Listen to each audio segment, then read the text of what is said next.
புதரை வண்ணார் நாங்கள், அவங்க வந்து ஆய வண்ணாருன்னு சொல்லுவாங்க. குதிரை வண்ணார்னா நாங்கள் வந்து மருத்துவங்க.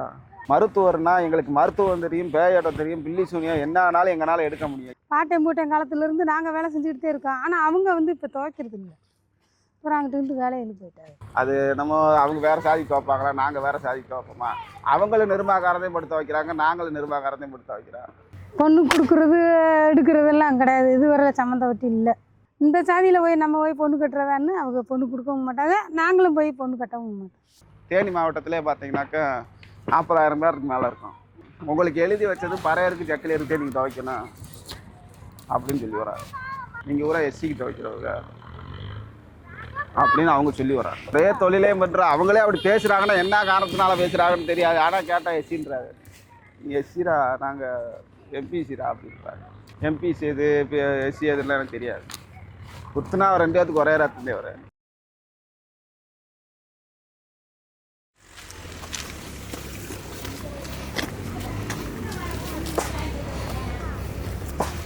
இது வந்து எங்கள் குலதெய்வம் வெள்ளாவி மடம்னு சொல்லுவாங்க.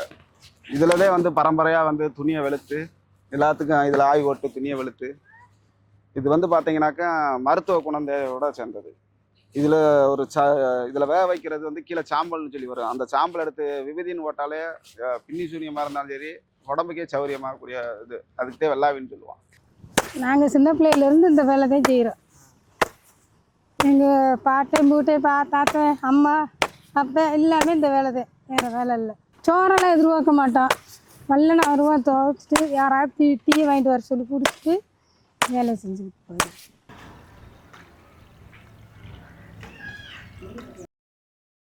இது அடையாளம் போட்டு இந்த தண்ணியில் நனைச்சி காரம், நிர்மா, சோப்பு, பவுட்ரு, சோடாப்பு, சைனிங்கி, ரோஸு, சவ்வரிசி இத்தனையும் போடணும். போட்டு இதை கொண்டு என்ன ஒரு ஆளுக்கு சம்பளம் சாதாரண பார்த்தா 500 சம்பளம்.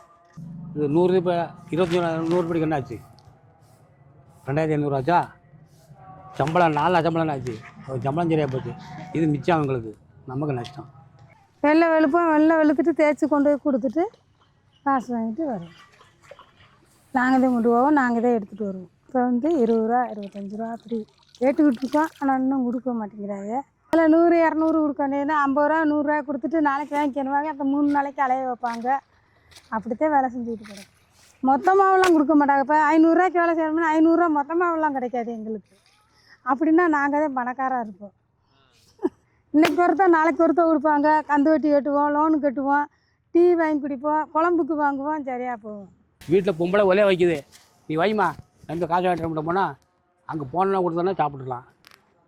சாயங்காலம் பார்ப்போம்னா நம்ம சாயங்காலம் மண்ணை வாங்கிக்கிறது. அப்போ அவங்க சொன்னால் இதை பார்க்கலாம்ல. அவன் கஞ்சி குடிக்காமல் இருக்கானா, கடைக்கு போகாமல் இருக்கானா, ஊருக்கு போகாமல் இருக்கானா, வரத்தில் பண்ணாமல் இருக்கானா. அப்போ வண்ணா போய் இடிச்சா பேருக்கு பார்த்தீங்கன்னா அந்த மாதிரி நினைக்கிறாங்க. இது வெளுத்து எவனும் முன்னேற முடியாது. இன்றைக்கும் சொல்கிறேன், நாளைக்கும் சொல்கிறேன். அப்புறம் துணி வளர்க்குறவன் காரை ஓடி விட்டுருக்கேன், 3 மாடி விட்டுருக்கேன், 10,000 ரூபா பேங்கில் விட்டுருக்கானு சரித்திரமே கிடையாது. இந்த தொழில் பார்க்குறப்ப நம்மளுக்கு அடிமைத்தனம்னு சொல்லி ஒன்று வச்சுருக்காங்க. அடிமையாக இருக்க மாதிரி தான் தெரியுது அந்த தொழிலில். எனக்கு வந்து நாங்கள் துவைச்சி கொடுக்குறப்போ அது துணியை போடுறவங்கன்னு தனியாக இருக்காங்க.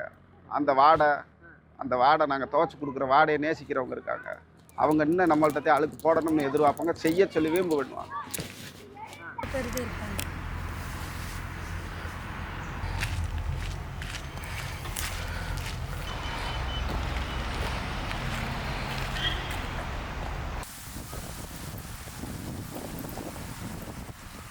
இப்போ தான் காசுக்கு வெள்ளை வெளுக்குறோம். எங்களுக்கு விவரம் தெரியும். இப்போ காசுக்கு முதல்ல பூராமே நாங்கள் சின்ன பிள்ளையாக இருக்கும் போதே எங்கள் அம்மாவுக்கு எங்கள் தாத்தாவுக்கு இவங்கெல்லாம் கூலிக்குத்தே வெள்ளை வெளுத்துருக்கோம். இதில் ஒரு வெள்ளாமை எடுத்தாங்கன்னா அப்போத்தே ஒரு மூடை அரை மூடை இப்படி அரை மூடை இப்படி கொடுக்குறாங்கன்னா அதுக்கு தகுந்த மாதிரி துணியை போட்டு குமிச்சு விடுவாங்க. அதை துவைச்சி போய் கொடுத்துட்டு ஊருக்குள்ளே போய் கஞ்சி வாங்கி குடிப்போம். அதுக்கிட்டே அந்த இலவு வீட்டுக்கு போகிறது, அந்த 1 ரூபா 2 ரூபா கொடுக்குறத வாங்குறது, இலை அந்த மாற்று விரிக்கிறது, அதில் 2 ரூபா 3 ரூபா கிடைக்கிறது, இந்த சடங்கு கழிக்க போகிறது, அந்த மாதிரி விஷயத்தையே அவங்க கையெடுத்து செஞ்சு எங்களை வளர்த்துருக்காங்க.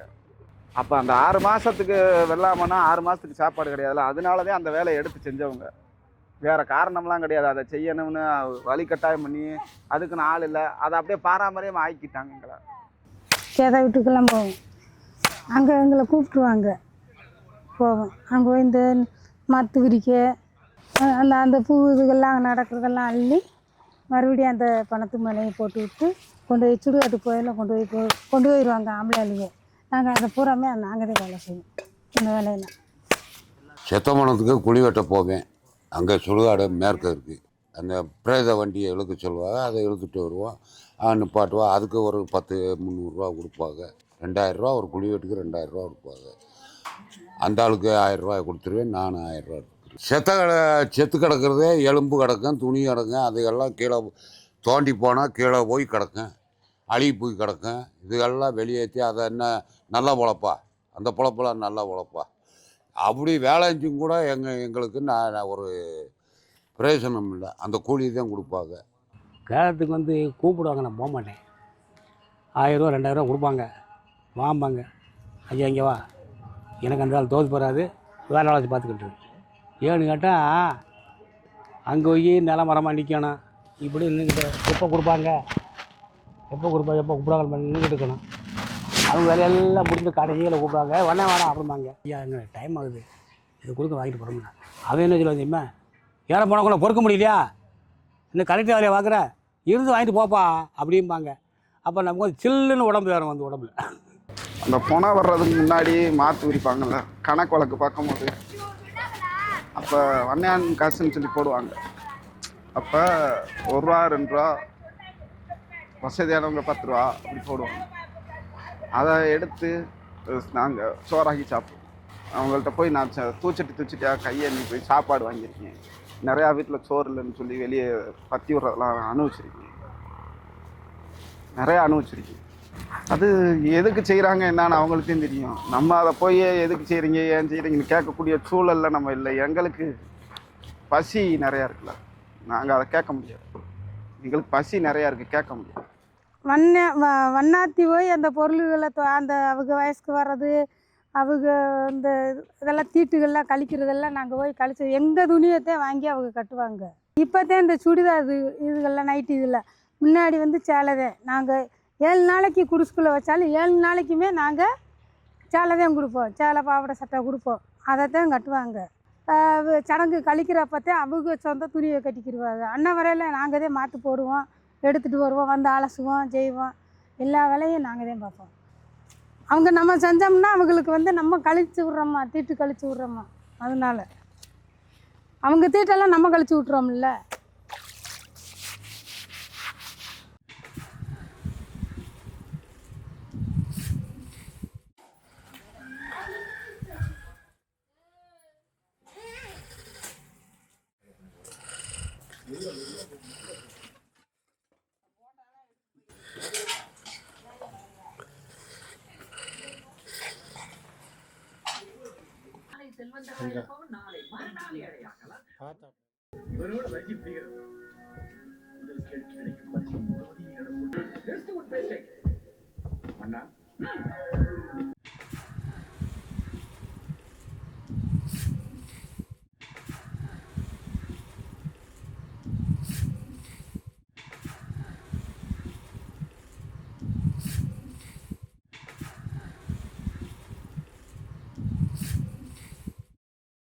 இப்போ அதோட சொன்னேன், பேசும்போது என்ன அழுகை வருதுன்னு சொல்லிட்டு ஒன்று சொன்னேன். நான் வந்தானே அந்த அழுகை எதனால் வரும்?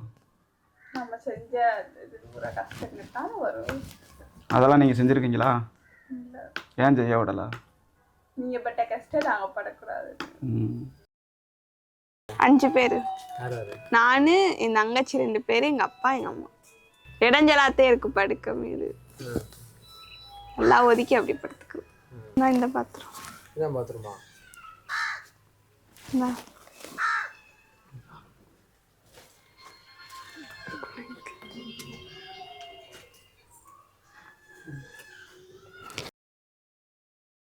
படிக்கிறவங்களுக்கு டியூஷன் சென்டர் போட்டிருந்தேன். நம்ம பிள்ளைங்களுக்கு படிக்கிறதுக்கு அம்பேத்கர் டியூஷன் மையம் சொல்லி ஒருத்தர்கிட்ட உதவி வாங்கி எல்லாத்துக்கும் போட்டிருந்தேன். அது கிளாஸ் எடுக்கிறப்பல கல்யாணம் முடிச்சு போயிடுச்சு. அடுத்து சொல்லிக் கொடுக்குறக்கு ஆள் நல்லா போயிடுச்சு. வேறு யாரும் இங்கே வந்து சொல்லிக் கொடுக்க மாட்டாங்க. எல்லா பொருள் இருக்குவாங்க, உட்கார்ற சேரு எல்லாமே இருக்கும், பிள்ளைங்க படிக்கிற சேரு எல்லாமே இருக்கும். நான் நிறையா பேர்த்திட்ட கேட்டேன், மாதம் ஒரு 1000 ரூபாவோட தரேன்னு சொல்லி கொடுக்குறாங்க, யாரும் செய்ய மாட்டேங்கிட்டாங்க. இது எதே எங்கள் சுடுகாடு சுடுகாடு இதில் தான் எங்களை புதைக்கிறாங்க. நாங்களும் 10-20 வருஷமாக போராடிக்கிட்டு இருக்கோம். இதை சரி பண்ணி கூட கொடுக்க மாட்டாங்க. எங்கள் முன்னோர் காலத்துலேருந்து இதில் தான் புதைக்கிறாங்க. இதுக்கு எங்களுக்கு பட்டாவெல்லாம் இருக்குது தனியாக. இவ்வளோ அரை அடி தோண்டினோடனே தண்ணியெல்லாம் வந்துடும். இதுக்குள்ளேயே போச்சிருவோம் நாங்கள். உப்பு 50 மூடை 1000 மூடை உப்பு வாங்கி போட்டு அப்படியே போச்சுக்குவோம். எங்கள் சமூகத்தை இப்படித்தானே வச்சுருக்காங்க. இங்கே எங்கள் மக்கள் கூட இப்படித்தான் வாழ்ந்துக்கிட்டு இருக்கோங்க. நாங்கள் எப்போயாவது பஞ்சாயத்துலேருந்து சொன்னோன்னே லேசாக வந்து சுத்தம் பண்ணி செதுக்கி தருவாங்க, அவ்வளோதான். இல்லைனா நாங்களாம் அங்கே மட்டும் செதுக்கிட்டு அப்படியே சுத்தம் பண்ணி அப்படியே போச்சுக்கிடுவோம். மழை காலத்தில் தண்ணி பெருக்கிறேன், அதுக்குள்ளேயே தோண்டி அதுக்குள்ளேயே தான் போச்சுருவோம். ரேன்ஸ் வேறு வருது இல்லை, அந்த ரேன்ஸ் தண்ணி உள்ளதான் போகும். உள்ளே பாம்பு கூட இருக்கும் தெரியாது. கொத்துனதே 2 பேரும் ஒன்றா போச்சுக்கிற வேண்டியது. அப்படியே நான் வந்து ரொம்ப கஷ்டப்பட்டிருக்கேன்.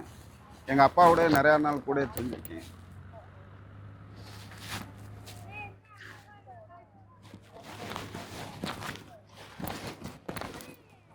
எப்படின்னா நிறையா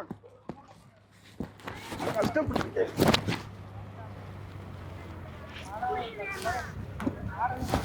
மாற்று வரைக்கும் மட்டும் காசு கூட கொடுக்க மாட்டாங்க. பிச்சைக்கார மாதிரி எடுக்கணும். என் மக்கள் அதே மாதிரி இருக்கக்கூடாது. என் பிள்ளைகளை நல்லா படிக்கும்.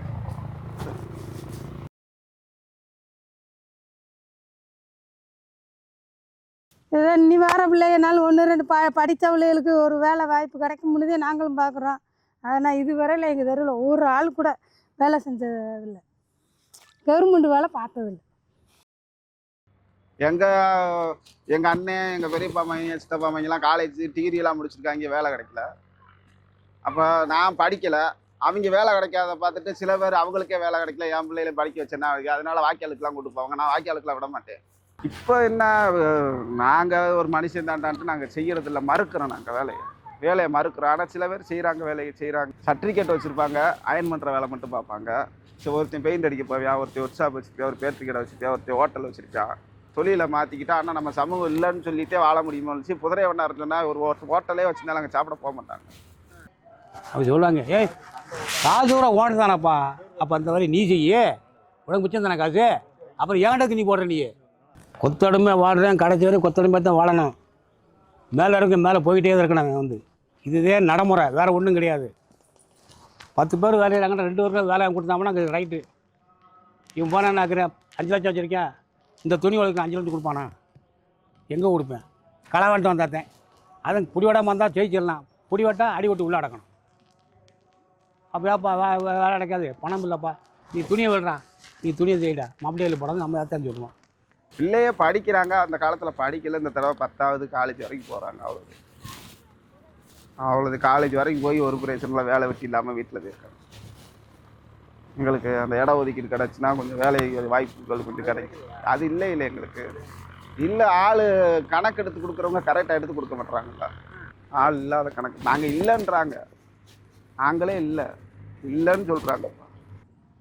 இன்ன வரைக்கும் இங்கேருந்து கவர்மெண்ட் வந்து பஞ்சாயத்து போட்டியா கவர்மெண்ட் லோனு கிடையாது, ஒன்றும் கிடையாது, எதுவுமே கிடையாது. வரும் பெட்டி வாங்கி தரேன்ப்பா, அதை அடுத்து போயிட்டு நினச்சிங்கன்னா வீடு கதவில் வச்சு பார்த்து கிடைப்பேன். என்னையா உங்கள் ஸ்கீம் இல்லைப்பா, செய்யக்கூடாதுன்னு என்ன அவங்களுக்கு இருக்குது? இவனுக்கு ஒன்று செஞ்சோம்னா, ஒரு பயலுக்கு ஒரு வேலை வாங்கி கொடுத்தோம்னா நம்மளை மதிக்க மாட்டேன், நமக்கு மேலே போயிடுவேன், நம்ம சொல்ல கேட்க மாட்டாங்க. அந்த கணிப்பு இவங்க வராங்க. எல்லா பார்த்தையும் பார்த்து எல்லாம் கண்டு கழிச்சு வச்சுப்பா வருவாங்க. நான் எல்லாம் பேச மாட்டேன், ஓட்டு போடணுமா அதோட முடிச்சுக்க, தேவையான பேசாதன்றீங்க, ஒரே வச்சுருக்கீங்க. ஓட்டு போடுறத மட்டும் வாங்கிக்கோ, அடுத்து நீ கேட்காத. ஏயா கேட்டால் நீ செய்ய மாட்டேன். என்றைக்கும் தாழ்த்தப்பட்டவனாகவே இருக்கட்டும், மேடர்னா நம்மளை மதிக்க மாட்டாங்க அப்படிங்கிற ஒரு எண்ணத்தில் அப்படியே கொண்டு வந்துக்கிட்டு இருக்காங்க. இதே நடைமுறையாக நடந்துக்கிட்டு இருக்கு.